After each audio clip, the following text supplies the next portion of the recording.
المحطة الثالثة في رحلتنا هي مرحلة المهندس المبتدئ. تبدأ فيها تكتسب خبرة عملية حقيقية وتبني لنفسك اسم في المجال، وبتبدأ تتخصص في مجال معين. في المرحلة دي هدفك الأساسي هو التطور والتخصص. وده معناه إيه؟ معناه إنك تستغل شغلك عشان تكتسب أكبر قدر ممكن من الخبرة العملية وتطور مهاراتك التقنية وكمان السوفت سكيلز بتاعتك عشان تبدأ تحدد ميولك واهتماماتك في المجال.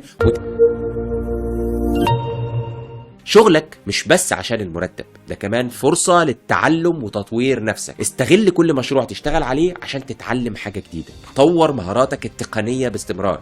طور السوفت سكيلز بتاعتك بنفس القدر والاهتمام بتاع المهارات التقنية. طور مهاراتك على التواصل. ابحث دايما عن فرص للتخصص. مجال العمارة والتصميم واسع جدا وفي تخصصات كتير مختلفة، وما تخافش من تحمل المسؤولية. كل ما تتحمل مسؤولية اكتر في شغلك كل ما هتتعلم اكتر وهتتطور اسرع. ما تتهربش من المسؤولية. استثمر في بناء شبكة علاقاتك المهنية.